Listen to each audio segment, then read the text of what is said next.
संघयते गिरिं यत्कृपात्तमहं वन्दे परमानन्दमाधवम्। श्रीमन्मदनगोपालं बृन्दारण्यपुरन्दरम् श्रीगोविन्दं प्रपद्येऽहं दीनानुग्रहकारकम्। वन्दे मुकुन्दमरविन्ददलायताक्षम् कुन्देन्दुशङ्खदशनं शिशुरूपवेशम्। इन्द्रादिदेवगणवन्दितपादपीठम् वृन्दावनालयमहं वसुदेवसूनुम्। नवजलधरवर्णं चम्प्रकोद्भासिकरणं विकसितनलिनास्यं विस्फुरन्मन्दहास्यं। कनकरुचिविपुलं चारुबर्हावशूलं कमपि निखिलसारं नौम्य गोपीकुमारम्। वंशी विभूषितकरान्नवनीरदाभात् पीताम्बरादुर्बिम्बफलाधरोष्ठात् पूर्णेन्दुसुन्दरमुखादरविन्दनेत्रात्। कृष्णात् परं किमपि तत्त्वमहं न जाने। श्रीहरिः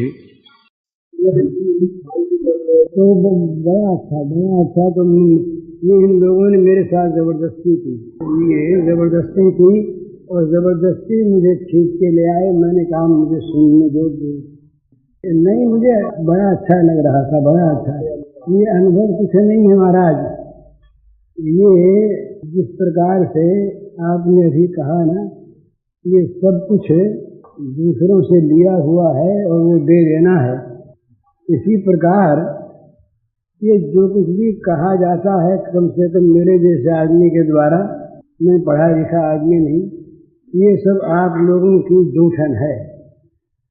सच्ची बात, ये आप लोगों की जूठन है। इस जूठन को कहीं कहीं बटोर लेता हूँ और फिर तरतीबवार नहीं बिखेर देता हूँ। तो बस इतनी बात है। और असल में वक्ता बनना तो बड़े दायित्व का काम है। आजकल तो वो ये अंग्रेजी सभ्यता जब से आई तब से ये व्याख्यान एक कला के रूप में आ गया। बोलना एक कला है, आर्ट है, और सिखाया जाता है इस प्रकार से बोला करो।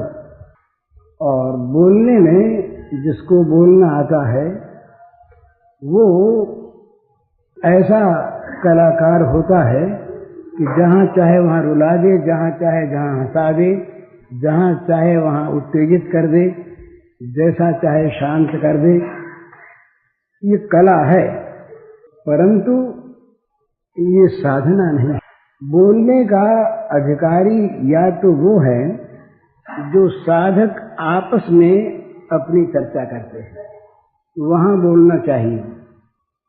और या जो बोलने का अधिकार प्राप्त कर चुका है, आचार्य कोटि के जो लोग हैं, जो जिन लोगों का कोई एक सिद्धांत प्रचार करने का दायित्व है, उन लोगों को अवश्य बोलना चाहिए।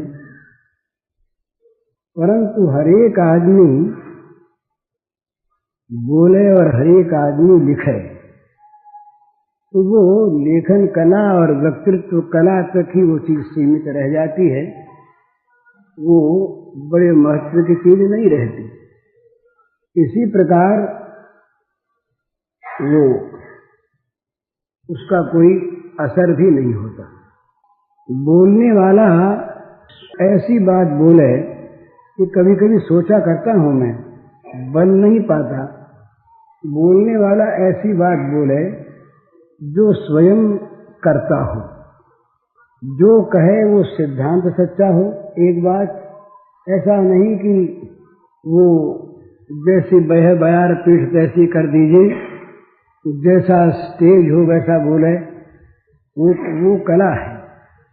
जो सिद्धांत सच्चा हो वो बोले। एक बात, दूसरी बात, बोलने वाला स्वयं उसका पालन करने वाला हो। तीसरी बात, बोलने वाले के मन में अपने लिए किसी प्रकार की भी कोई इच्छा, कामना, वासना न हो। ये तीन बात बोलने वाले में होनी चाहिए, और नहीं तो ऐसा बोलना चाहिए कि अपनी साधना में लगा रहे। सबसे ऊंचा तो वो बोलने वाला है कि जिसका जीवन बोलता है। जीवन बोलता है। एक महात्मा ने लिखा है बड़ा सुंदर, वो लिखते हैं कि एक महापुरुष जिसके जीवन में सारी पवित्रताएं आ गई हैं, जो पुण्य जीवन है, जो वास्तविक महात्मा है, वो उपदेश नहीं करता, वो कहीं रहता मात्र है, लोग उसे जानते भी नहीं हैं, तो उसका संसार में रहना संसार के लाभ के लिए बहुत पर्याप्त होता है। बोलने से शक्ति का नाश होता है, बोलने से समय जाता है, जो कुछ वो कर रहा है, करता है, उससे शक्ति की वृद्धि होती है। तो जिसका जीवन बोले, गुरुस्तु मौनम व्याख्यानम शिष्या संचिन्न संशया। मौन व्याख्यान हो, मौन व्याख्यान। मौन व्याख्यान का अर्थ क्या है कि वाणी न बोले, जीवन बोले। जिसको देख करके, जिसके समीप में आकर उस प्रकार की अपनी स्थिति बन जाए। एक महात्मा थे, अब तो वो नहीं है, योगानंद जी नाम था उनका, बंगाली महात्मा थे, गंगा तट पर विचरा करते थे। उनमें मैंने एक आश्चर्य देखा था। सिद्धि थी कोई उनके पास, वो छू देते थे, स्पर्श कर देते थे और कहते थे अमुक आसन लग जाए। हमारा जिसको बिना कोई अभ्यास नहीं उसके आसन लग जाता था, ये मैंने आंखों देखा। बंगाली महात्मा थे। तो इसी प्रकार जिनके स्पर्श से, जिनके दर्शन से, जिनके स्मरण से, ये महात्माओं के स्मरण से लाभ होता है। ये पद्म पुराण में या कहीं स्कंद पुराण में है, जिस मुर्दे की चिता जल रही हो, चिता में से लपट निकल रही हो, मर चुका हो, और उस चिता को अगर कोई महात्मा देख ले, ये बात अनहोनी से मालूम होगी, अयोक्तिक से मालूम होगी, बुद्धिवाद शायद नहीं स्वीकार करे इसे, पर लिखा है उसमें और मुझे तो विश्वास होता है कि सत्य है। तो वो महात्मा किसी मरे हुए आदमी की जलती हुई चिता को देख ले तो जिसकी वो चिता है उसका कल्याण हो जाता है, ऐसा लिखा है। तो ये उनके जीवन में जो एक शक्ति का संचय हुआ, उस शक्ति के द्वारा स्वयं वो कार्य होता है। और वो कहीं एक जबान कह देते हैं, एक शब्द कह दिया, उस शब्द के द्वारा उसको ज्ञान हो गया, जिसको उन्हें ज्ञान देना था वो शक्तिपात हो गया। लेकिन भगवत चर्चा के लिए बोलना सभी के अधिकार की बात, और भगवत चर्चा सबको करनी ही चाहिए। तो भगवत चर्चा के नाते तो बोलने का सभी को अधिकार है, नहीं तो साधना के नाते बोलना नहीं चाहिए। और सिद्धावस्था में तो मौन ही हो जाता है, मौन हो जाता है प्राय, जीवन बोलता है। बोलने में खतरे दो तीन और रहते हैं, तीन चार खतरे हैं बोलने में। एक तो बोलने में यदि कहीं जनता जो सामने रहती है उसको प्रसन्न करने का यदि मन में मनोरथ पैदा हो जाए, ये युक्ति संगत बात है कि वो अगर प्रसन्न नहीं रहेगी तो हमारी बात सुनेगी नहीं, अच्छी बात भी नहीं सुनेगी। तो उसको बोलना तो ऐसी भाषा में चाहिए जो उसको प्रिय लगे, ये तो ठीक, पर उसको प्रिय लगने के लिए ऐसी बात भी बोलने लगे जो प्रिय तो लगे पर जो सत्य न हो, जो प्रिय तो लगे पर जो सिद्धांत से विरुद्ध हो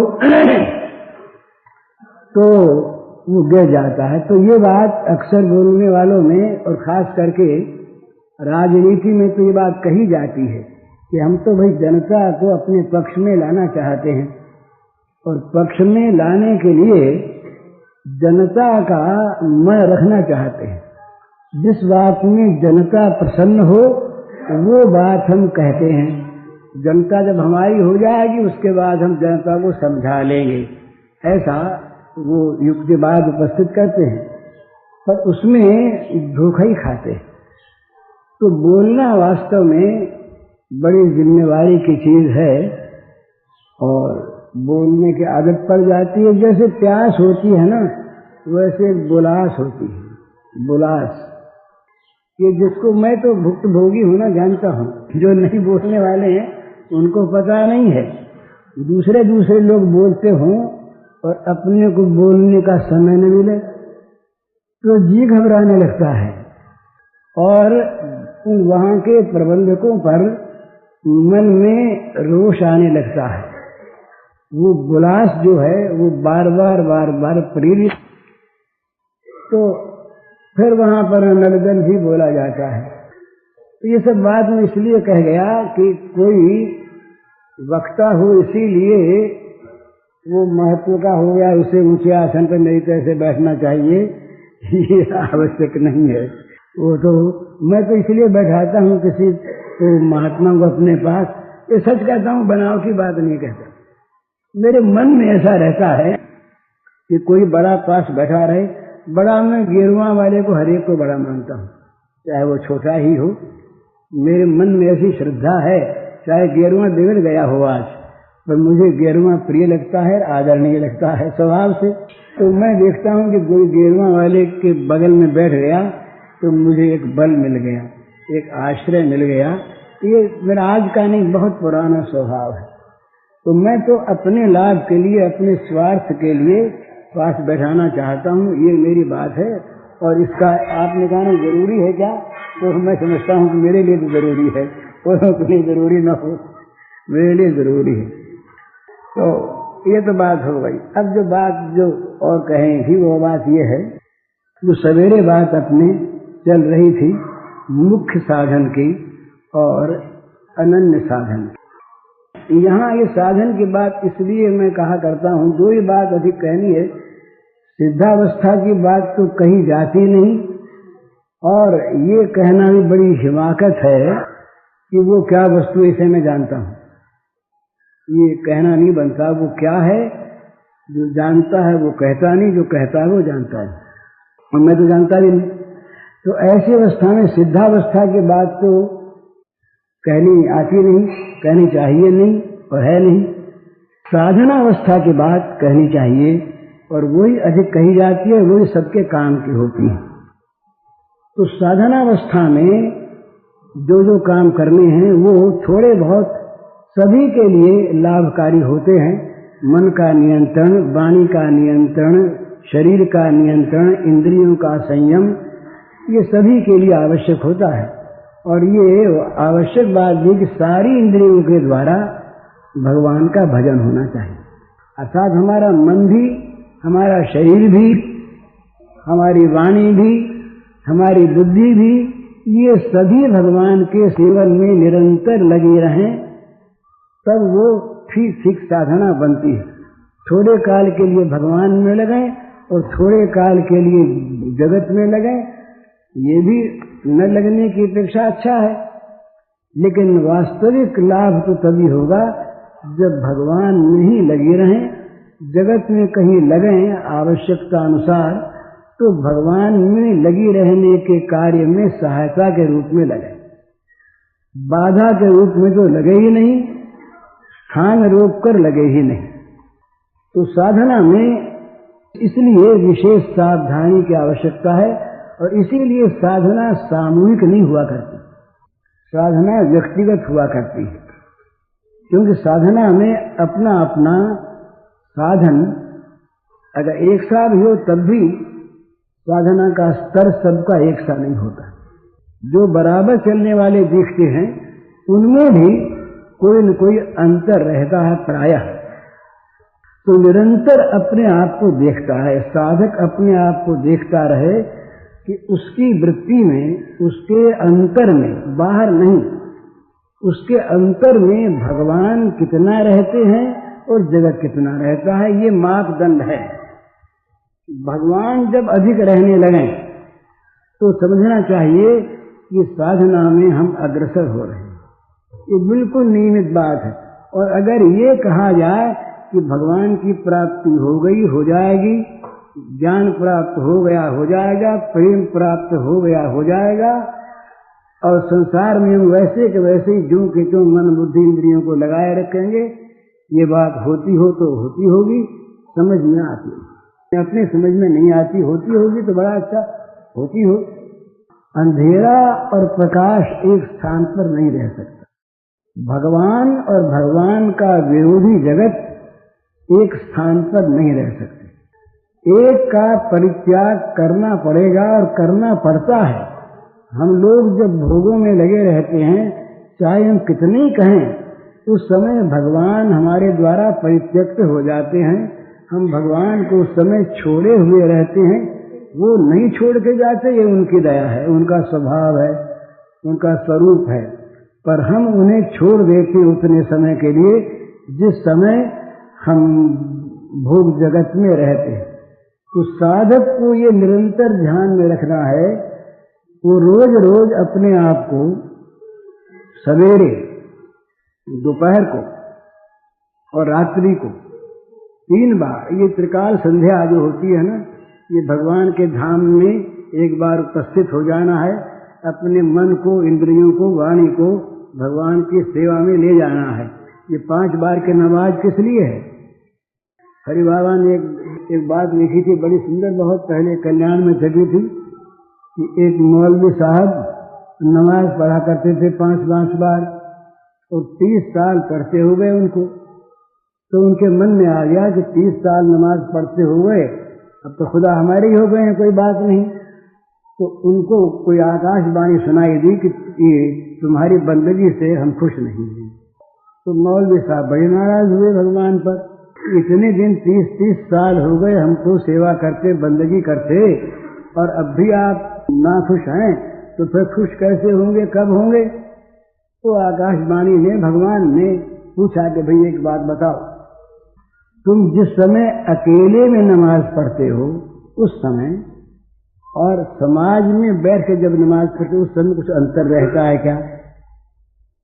जब 5 आदमी में बैठ के पढ़ते हो तब तो बड़े तरीके से पढ़ते हो, बहुत शांति से, सब लोग देखें कि नमाज बड़ी अच्छी पढ़ रहे हैं। और जब कोई देखने वाला नहीं होता तो एक ही मिनट में घुटने टेके, सिर टेका और खड़े हो गए। तो तुम मेरी बंदगी करते हो कि लोगों को दिखलाने के लिए बंदगी का स्वांग रखते हो, तो तुम्हारी बंदगी से हम पसंद नहीं। तो कहने का मतलब ये, अपने आप को देखता रहे आदमी, अपने आप को निरंतर देखता रहे कि मैं क्या हूं। तो दिन में कम से कम 3 बार देखे, नहीं तो 2 बार अवश्य देखे। ये साधकों के लिए काम की बात है, और ये करके देखिए आप, बड़ा लाभ हुआ। प्रातः काल उठने के बाद नहा धोकर या उठते ही याद करें कि कल हमसे कहाँ कहाँ पर भूल हुई थी, हमारे द्वारा कौन कौन से अपराध हुए भगवान के।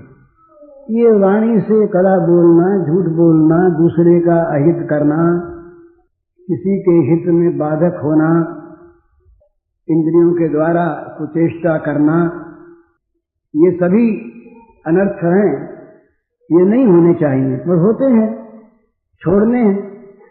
तो भगवान के बल पर भरोसा रख करके ये छोड़ने की तो प्रतिज्ञा करें, फिर सोचे कि कल क्या क्या भूल हुई थी, फिर आज सवेरे भगवान के सामने हाथ जोड़ करके प्रार्थना करें कि हे भगवान, आज आप ऐसी शक्ति दें, आप ऐसी कृपा करें, मैं तो नगण्य हूँ, तुच्छ हूँ, बलहीन हूँ, पुरुषार्थहीन हूँ, आप कृपा करके मुझे ऐसा बल देते रहें, शक्ति देते रहें, साहस देते रहें, प्रकाश देते रहें मेरी बुद्धि में, जिससे आज मेरे द्वारा कोई गलती न हो।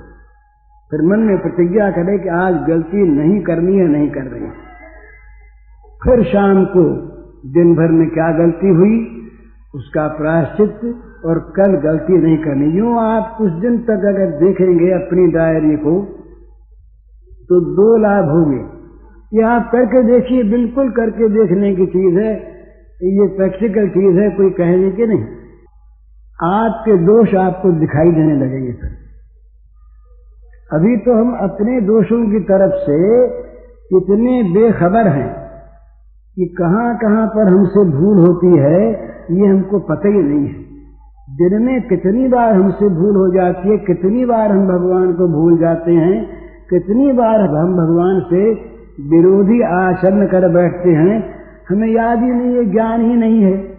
जब हम देखने लगेंगे तो वो सब चीजें सामने आने लगेगी। वो बड़ा भाग्यवान है जिसको अपना छोटे से छोटा दोष भी दिखता है और जो उस दोष को दूर करने का प्रयत्न करता है भगवान के भरोसे, वो भाग्यवान है। और वो बड़ा अभागा है, वो बड़ा अभागा है जिसको अपने दोष नहीं दिखते और जो दूसरे के दोषों को देखकर उन्हें सुधारना चाहता है, वो अभागा है, सुधार नहीं सकता। जहां तक वो खुद नहीं सुधरता, दूसरे को सुधारेगा कहां से?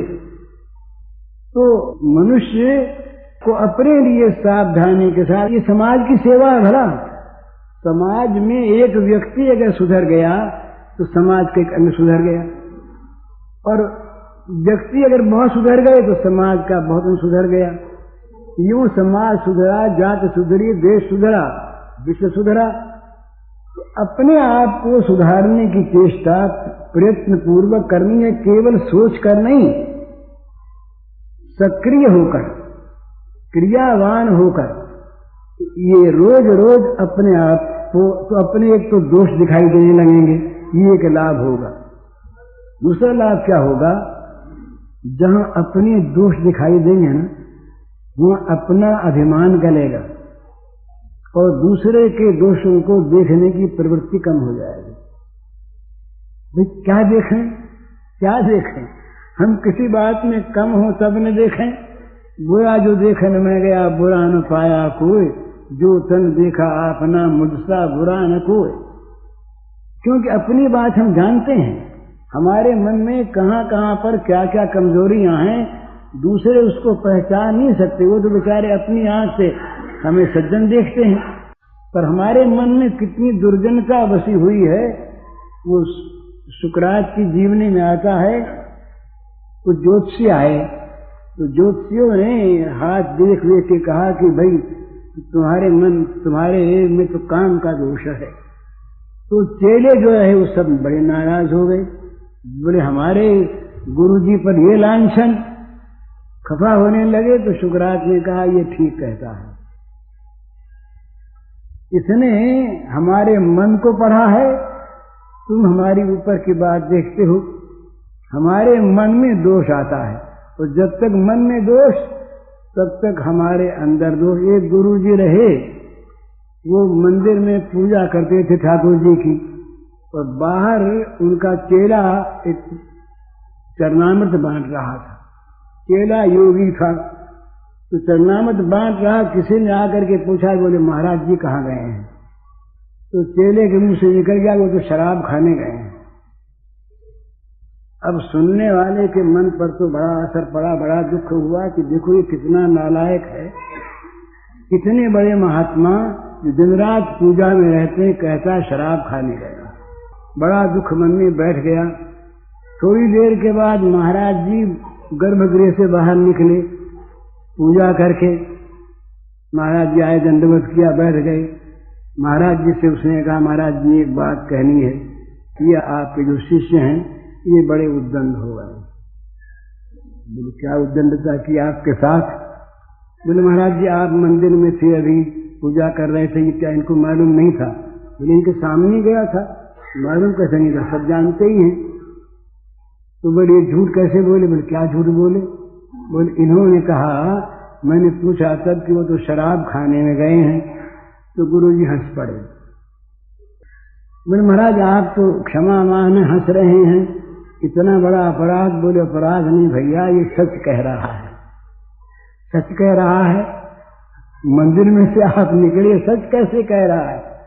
बोले भैया कुछ रुपए पड़े थे, वो शराब वाले को दिए थे उधार, तो मैं आरती तो कर रहा था, पर वो रुपए याद आ गए और रुपए का तकाजा करने में मन ही मन चला गया वहां।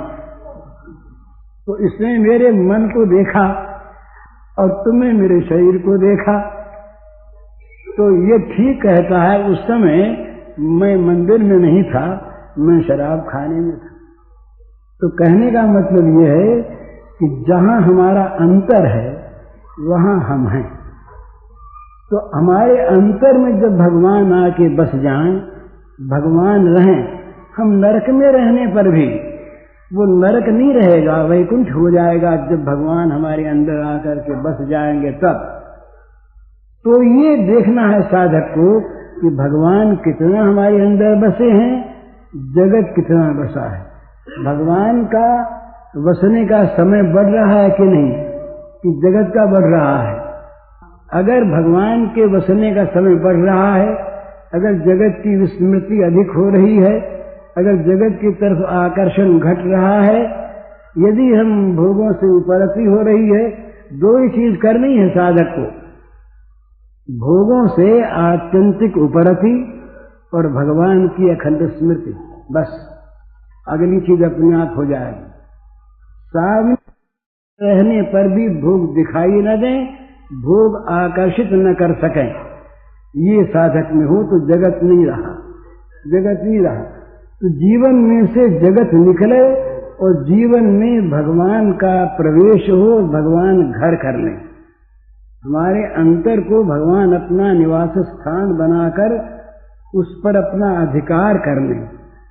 अभी अभी मंगलाचरण में आपने श्लोक कहा, कृष्ण तो दिए पद पंकज पंजरान से, मैं सुन रहा था हमारा जो वहां बैठा। आज ही मेरा मानस राजहंस कि आपके चरण रूपी पिंजरे में बंद हो जाए। प्राण प्रयाण के समय जब कफवात पित्त से घिर जाएंगे, सन्निपात हो जाएगा, तब कहाँ स्मरण होगा? तो अभी करना है ये, अपने जीवन को भगवान में लगाने में जितनी जल्दी करनी चाहिए। दूसरे सब काम गौण हैं, सबके सब काम गौण हैं, उनके न होने में कोई हर्ज नहीं है, और हो गए तो छूटेंगे। कोई चीज यहाँ की न मिली तो न सही, और यदि मिल गई तो वो छूटेगी छूटेगी। उसके लिए अगर वो ममता हो गई तो रोना पड़ेगा, आसक्ति हो गई कहीं उसी में राग रख करके मरे, तो फिर कहीं साड़ी में मन रहा तो साड़ी का कीड़ा होना पड़ेगा, होना पड़ेगा। एक सेठ रहे, ये सब बातें सुनकर जानकर करने की। एक सेठ थे, तो सेठ के पास एक महात्मा आया करते थे। महात्मा ने कहा, देखो भाई, महात्मा लोग उपकारी करने के लिए आते, देखो भाई तुम्हें एक मंत्र बताते हैं, इस मंत्र का तुम जाप करो, तुम भगवान के वैकुंठ लोक में चले जाओगे। तो सेठ ने कहा कि महाराज यही तो करना है। कहते सब यही है, यही तो करना है महाराज, मनुष्य को करना क्या है? पर जरा ये लड़का थोड़ा सा होशियार हो जाए, थोड़ा सा काम का संभाल ले। हो गया होशियार, काम संभाल लिया।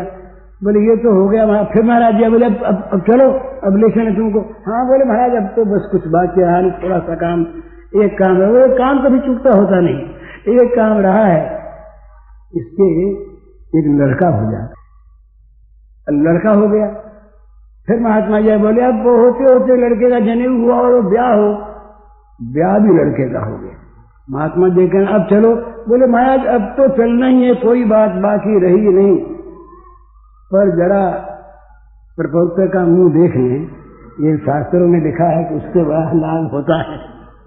अब कहाँ मर गए ऋषि में, मर गए तो अकस्मात मरे, तो पहले बैंक तो थे नहीं, चोरों का डर, तो धन को गाड़ के रखते थे जमीन में। तो जमीन में धन गाड़ के रखा था पीछे कहीं। मर गए तो मन रहा उस धन में। जहां आसक्ति की वस्तु रहती है ममता की, वहां मन रहता है। मन रहा उस धन में, तो वहां सांप बन गए। सांप बनकर उस धन के ऊपर बैठ गए। महात्मा जी फिर कभी चलते फिरते आए, देखा कि सेठ जी का तो देहावसान हो गया। योगी थे, पता लगाया जाना कि कहाँ है, तो देखा सांप बने बैठे हैं। तो गए उनके पास, जाकर के बोले कि देखो सेठ, अभी चलो, तुम याद करो पहले की बात, देखो सांप बने बैठे हो। तो बोले महाराज बड़े आराम से बैठा हूं, कोई दिक्कत नहीं है, ये उम्र भर का कमाया हुआ मेरा, कोई ले जाएगा तो बड़ी मुश्किल है, संभालता हूं, सहेजता हूं, कोई दिक्कत की बात नहीं है, फिर कभी देखा जाएगा। फिर महात्मा ने देखा भाई कृपा करें, तो उसके लड़के के पास गए। बोले भाई सेठ तुमको मरते समय कुछ दे दिया? बोले महाराज अकस्मात मृत्यु हो गई, सारा का सारा कहीं गड़ा हुआ होगा, रह गया, अब क्या करें, हमको दरिद्र रह गए। बोले हम बता दें तुमको धन, तो लेकिन धन पर वो तुम्हारा बाप सांप हुआ बैठा है, उसको मारना पड़ेगा। बोले महाराज 10 सांप मार दिए, सांप की कौन सी बात है? और फिर बाप था तब बाप था, अब तो सांप है, अब उसके मारने में क्या हर्ज है, चलो अभी मारे। सांप को मार दिया। जब तो बड़े आराम से रात को बड़ा सुंदर पहरा लगाता हूँ, हूं तो अभी छोटा ही, पर किसी चोर चकोर को आने नहीं देते। तो हंसने की बात नहीं है। यदि आसक्ति रही, यदि ममता रही हमारे संसार के भोगों में, तो वो ममता एक जन्म नहीं, अनेक जन्मों तक, अनेक योनियों तक हमें दुख देती रहेगी, भटकाती रहेगी। ये इसमें जो हम आ गए हैं ना, ये जल्दी से जल्दी छुटकारा पा लेना, अपने लक्ष्य पर पहुंच जाना है दौड़ करके, इसमें देर नहीं करनी, विलंब नहीं करना है। अगर कहीं संसार में ममता रह गई, भगवान में नहीं हुई, अगर कहीं संसार में आसक्ति रह गई, अगर कहीं संसार की कामना हमारे मन में अवशेष रह गई, तो कामना यहाँ तो पूरी होगी नहीं, ममता के यहाँ की वस्तु निश्चित छूट जाएगी, कोई उसे रोक नहीं सकता। पर वो ममता हमारे साथ जाएगी, कामना हमारे साथ जाएगी, आसक्ति हमारे साथ जाएगी, जो जन्म जन्मांतर तक न मालूम कहाँ कहाँ किस किस योनि में, किस किस दुख के गड्ढे में हमको डाल देगी जा करके, कोई ठिकाना नहीं। इसलिए मनुष्य को निरंतर साधना के रूप में अपने जीवन को सुधारना है, अपने जीवन को देखना। सब चले बड़ा अच्छा, घर वाले सब साथ हों, सेवा से प्रेम से उनको समझावे, लेकिन वो रविंद्रनाथ ने कहा एकला चलो एकला चलो एकला चलो रे, बड़ा सुंदर कहा। भाई कोई साथी मिले तो बड़ा अच्छा, किंतु अकेले ही चलो, चलना है, अपने तो नदी को पार करना है, कर जाना है। फिर यदि समय निकल गया और ये केवट नहीं रहा, नाव बंद हो गई, तो बड़ी मुश्किल हो गई। ये नाव, भगवान ने कहा, भगवान के शब्द हैं कि ये मनुष्य शरीर है, ये नाव है। निर्देह माध्यम सुलभम सुदुर्लभम प्लवम सुकल्पम गुरु कर्मधारम मयानुकूलेन नभस्वतेरितम पुमान भवाभिम न तरे स आत्मा। वो आत्म हत्यारा है जो इस नौका को, इस सुंदर नौका को पा करके, जिसका केवट भी हमको वो गुरु परमार्थ का दर्शक, मार्गदर्शक मिल गया, भगवान की अनुकूल कृपा वायु मिल गई, तब भी हम नहीं तरेंगे तो आत्महत्यारों की गति प्राप्त होगी। तो इसलिए ये केवल सुनने कहने की बात नहीं, बहुत गंभीरता से सोच करके अपना जीवन, अपने जीवन का अगला कर्तव्य निश्चित कर लेने की बात है और लग जाने की बात है। जितना जीवन शेष है, चाहे 10 दिन हो, 1 दिन हो, 1 घड़ी हो, 100 बरस हो, उसे भगवान को सौंप देना है। गई सो गई अब राख रही को, और सावधानी के साथ सौंपना है। कहीं मन बेईमानी करके भगवान के नाम पर भोग का आश्रय न ले ले, बड़ी कठिन बात है। मन बड़ा धोखा देता है, बहुत समझा देता है। हम अपने आप को धोखा दे देते हैं। हम भगवान की सेवा करते हैं और करते हैं हम भोग की सेवा। तो बड़ी सावधानी के साथ इस चीज को निरंतर देखते रहना है और सावधान इस बात से रहना है, इधर उधर ताकना नहीं है। 2 चीज सामने आती है मनुष्य के, भय और प्रलोभन। संसार का क्या होगा, ये जो होगा सो होगा, ये तो प्रलय होने वाली है। अंत ही तो ही तजेंगे पामर, तू न तजय बहीते न मन पछुतइये अवसर बीते। ये सब भोग तो छोड़ देंगे, इनसे छूटना पड़ेगा, जबरदस्ती छोड़ देना पड़ेगा। नहीं रह पाएगा ये शरीर इस घर में। मुर्गा होने के बाद तत्काल निकाल देंगे, कौन रखेगा, छूटेगा। अपने मन से पहले छोड़ दे तो क्या हर्ज है? अपने मन से पहले छोड़ दे तो लगता क्या है, अरे छूटता छूट रहा कुछ नहीं, वैसा का वैसा रहा, घर को जलाना थोड़ी है। घर में से ममता को निकाल दे, ममता भगवान ने कर ले। घर में आसक्ति निकाल ले, आसक्ति भगवान ने कर ले। यही तो करना है। ये करने से सारी मन की क्रिया, वाणी की क्रिया, शरीर की क्रिया फिर भगवान के लिए होने लगेगी। भगवान के लिए सब क्रिया होने लगे, इसी का नाम साधन है। यही मुख्य साधन है। तो मुख्य साधन में ये सबको लगना है। सब न लगे तो जिसकी इच्छा हो उसको लगना है, और लगना है।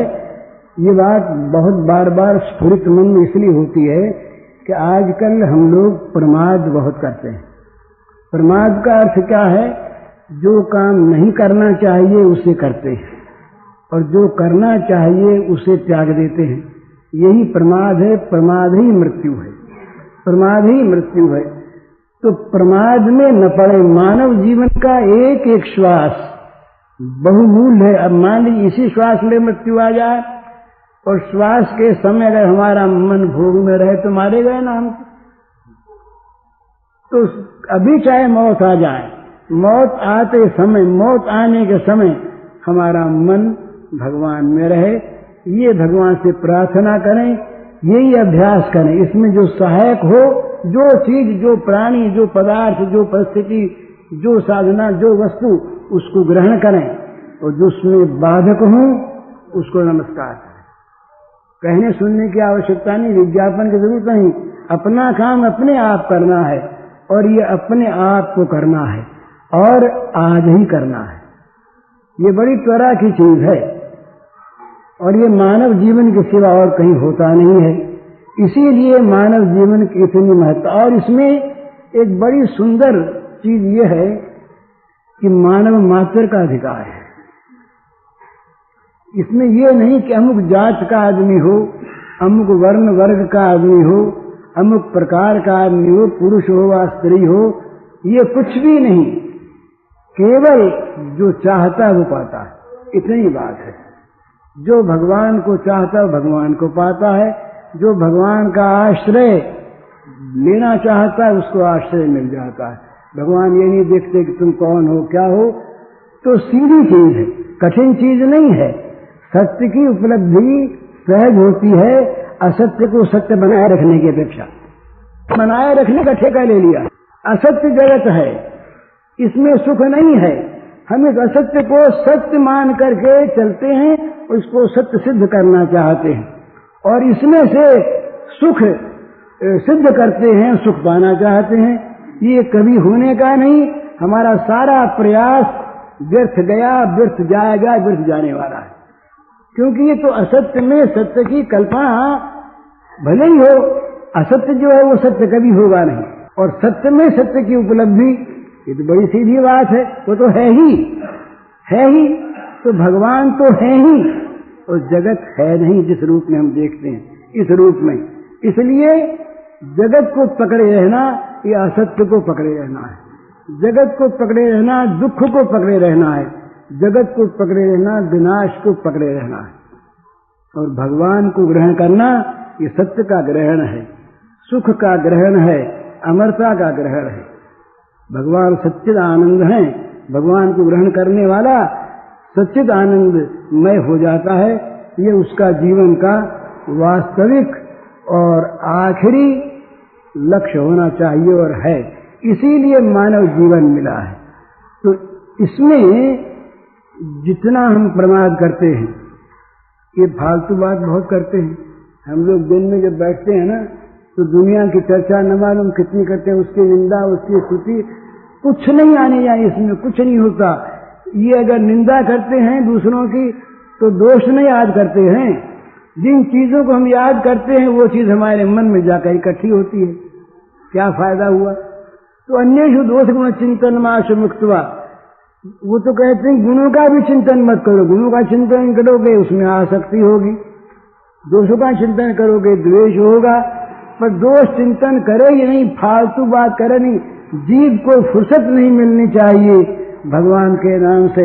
इतना नाम भगवान का लेता रहे कि भाई काम के बाद जितनी बोलनी हो उसके सिवा क्या करें। हम तो जीव को फुर्सत मिलती नहीं, क्या करें, कब बोले, लोग छोड़ देंगे। ये लोग वहीं पर वो सजातीय वस्तु आया करती है, भला विजातीय नहीं आया करती, विजातीय हट जाती है। जैसे हम होंगे वैसा ही वातावरण हमको मिलेगा, वैसे ही वातावरण वाले लोग हमारे पास आएंगे, वही बातचीत होगी। हम यदि भगवत संबंधी जीवन बिताने वाले होंगे तो हमारे पास भगवत संबंधी चर्चा वाले लोग आएंगे। वो देखेंगे दूसरों को वहां निराश होना पड़ेगा तो क्यों आने लगे।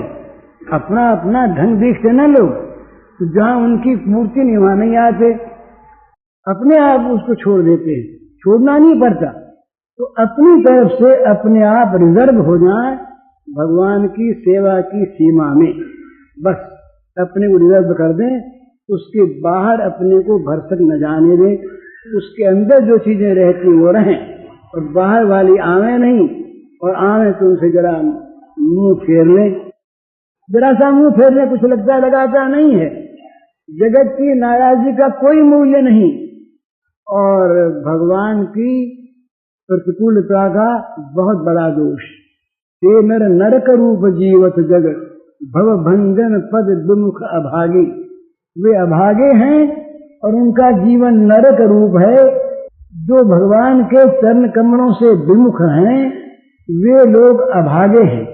और नरक रूप, नरक रूप कैसे? वो नरकाग्नि, नरक की आग, दुख, चिंता उनके जीवन में लगी रहती है। मेरे पास बहुत पत्र आते हैं और मैं समझता हूं कि उसमें 98%, 98% पत्र दुखों के आते हैं। कलकत्ते में मैं गया गत वर्ष, हजारों लोग मिले और बहुत सुखी सुखी अपने को कहे जाने वाले लोग मिले। 2-3 को छोड़कर बाकी सब दुखी मिले। वो दूसरों के सामने दुखी अपने को नहीं जाहिर करना चाहते, दूसरे जानते नहीं, लेकिन दुख तो अपने मन में न होता है। तो जगत का स्वरूप यही है। यहाँ तो जलन रहेगी, चाहे कितने ही हम किसी भी अवस्था में पहुंच जाएं, यहाँ जलन रहेगी। मिनिस्टरों को देखिए, राजाओं को देखिए, बड़े बड़े अधिकारियों को देखिए, छोटे लोगों को देखिए, सभी के मन में एक दुख है, क्योंकि दुखालयम, दुखालयम। तो इसमें अगर सुख कहीं देखना हो तो इसमें, इसके पदार्थों में मत खोजो, इसका जो मूल है, जो इसका इसमें भरा है, उस भगवान को खोजो। वो भगवान सुखमय है, वो आनंदमय है, वो नित्य शांतिमय है। उसमें जहां वृत्ति गई, उसमें जहां मन गया, उसमें जहां जीवन लगा, वहां ये संसार दुखमय भरी रहे। वो सारी दिशाएं सुखमय हो जाएंगी, उसके लिए दुख सारे भाग जाएंगे, अशांति भाग जाएगी। मृत्यु आएगी कभी तो सुख रूप बन करके आएगी। सच, मृत्यु से उसे भय नहीं होगा, मृत्यु से उसे आनंद की प्राप्ति होगी, निश्चित बात है। तो ये भगवान और भोग का ये अंतर है। अब हम लोग अगर दुखी हैं तो सच्ची बात है, ये मान लेनी चाहिए कि हम लोग, हमारा जीवन भोगाश्रित है, भगवद आश्रित नहीं। भगवान पर विश्वास करो। सूर्यम सर्वभूतानां ज्ञात्वा मां शांतिमिच्छति। कामना को छोड़ो, विहाय कामानि सर्वान्, तो शांति में शांति मिल जाएगी। शांति तो भगवान में है और भगवान आपके साथ हैं, भगवान आपके अंदर हैं, भगवान में शांति है। तो शांति का तो खजाना भरा आपके पास। उस खजाने को, शांति के सुख के खजाने को आप भूल रहे, उसका तो दरवाजा बंद कर रखा, उसको तो खोलते नहीं। और जहाँ अशांति है, दुख है, घोर नरक है, तो ते नर नरक रूप जीवत जगत भव भंजन पद। तो बोले ऐसा क्यों करते हैं? तो इसलिए करते हैं, सुतमितदार भवन ममता निशि सोवत मत यत कब न जागी। उनकी बुद्धि जो है वो आत्यंतिक रूप से सो रही है रात्रि में। कौन सी रात्रि में? तो कहते हैं सुतवितदार भवन ममता निश। सुतवितदार भवन रूपी ममता की ये मेरा, ये मेरा, ये मेरा, ये मेरा, ये मेरे मेरे की रात में उनकी बुद्धि सो रही है, कभी जागती रही।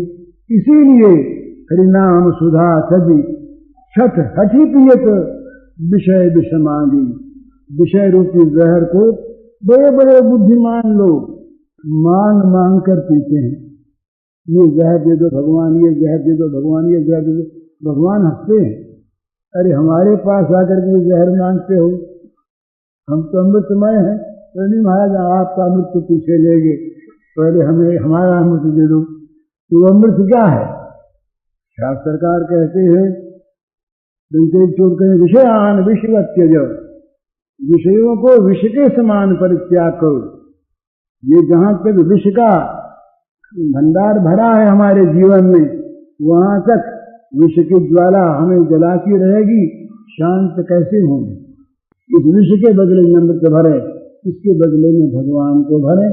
भगवान को भर लिया, सारा काम हो गया, और भगवान को नहीं भरा तो सारा काम बना बनाया मिट गया। मानव जीवन व्यर्थ गया, इसके समान कोई हानि नहीं है। भला जितनी हानि है महत छिद्र है, जितनी हानि है सब हानियों की पूर्ति हो सकती है, पर व्यर्थ गए मानव जीवन का। ये जीवन तो गया ही, इसकी पूर्ति नहीं। फिर कभी भगवान करुणा करके देंगे मानव जीवन, भले देंगे। ये तो गया सो गया, ये नहीं मिलेगा।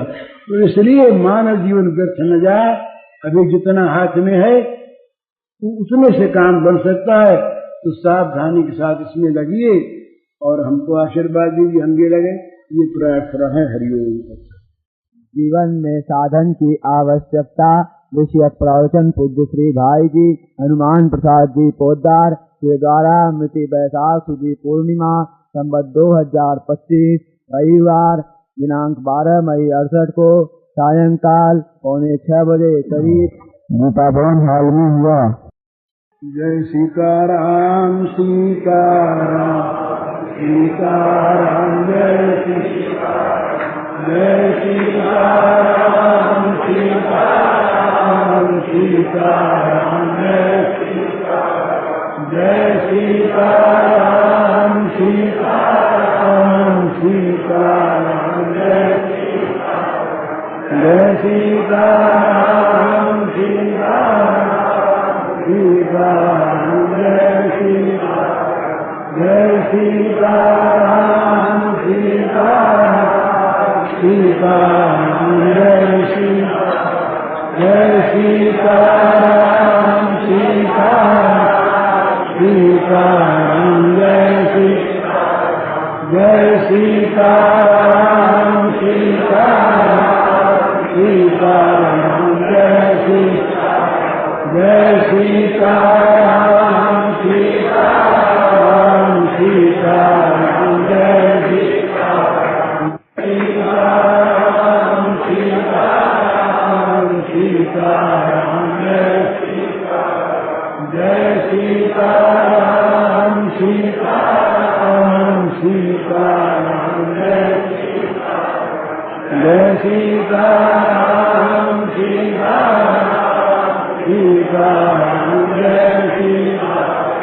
जय सीताराम सीताराम सीताराम, जय सीताराम सीताराम सीताराम, जय सीताराम सीताराम सीताराम,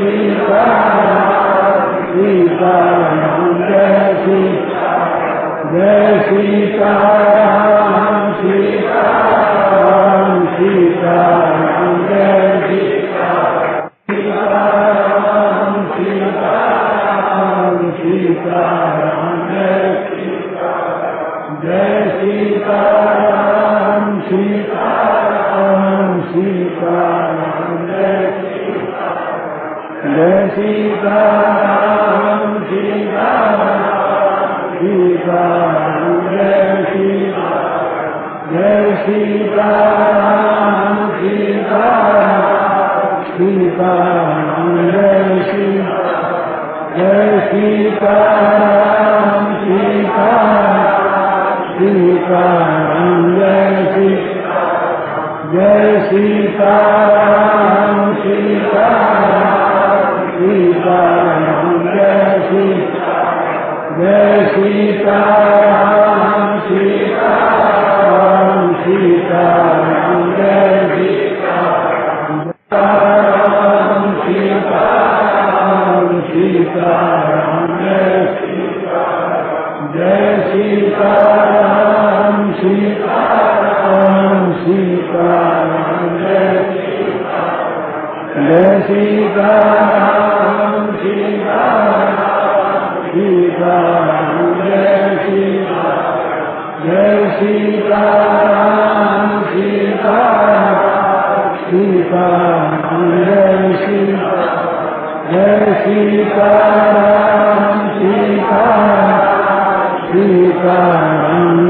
सीताराम जय सीताराम सीताराम सीताराम जय सीताराम जय सीताराम सीताराम सीताराम जय सीताराम जय सीताराम सीताराम सीताराम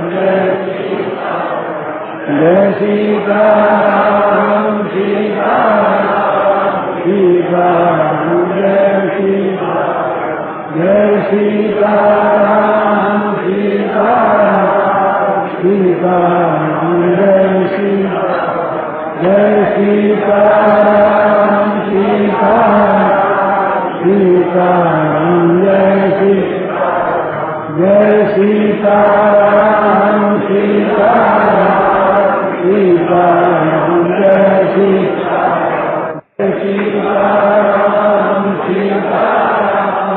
सीताराम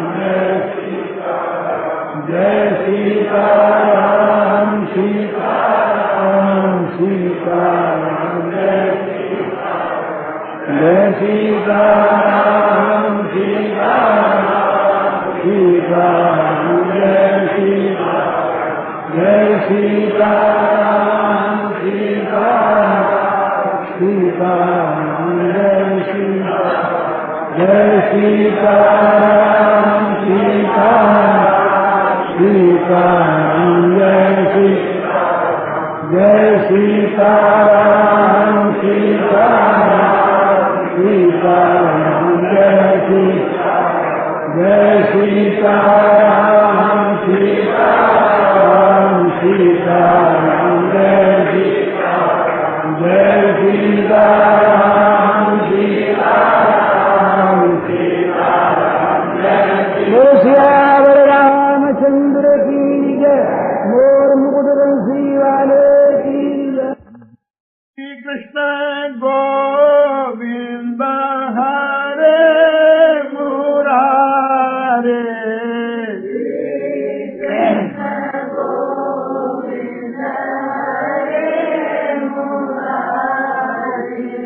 श्री कृष्ण गोविंद हरे मुरारे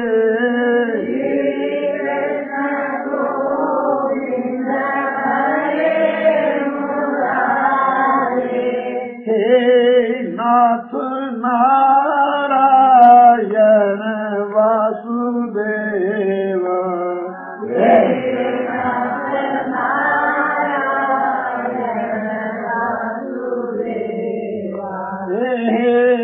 नाथ नारायण वासुदेव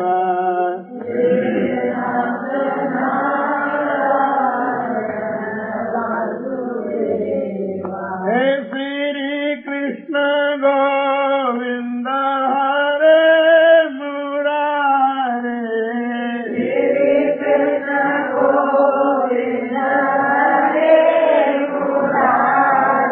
हे श्री कृष्ण गोविंद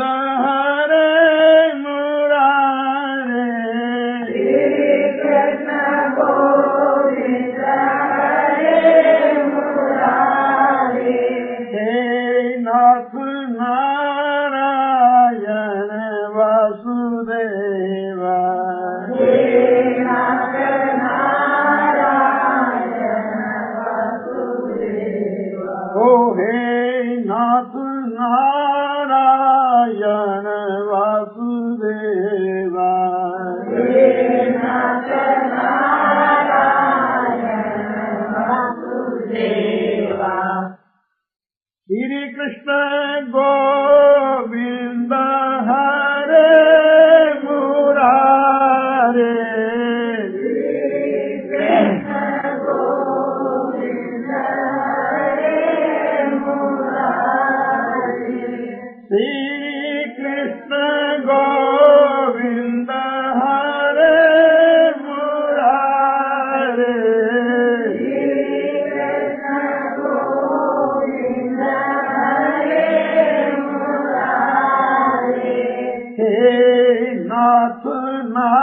नारायण वासुदेव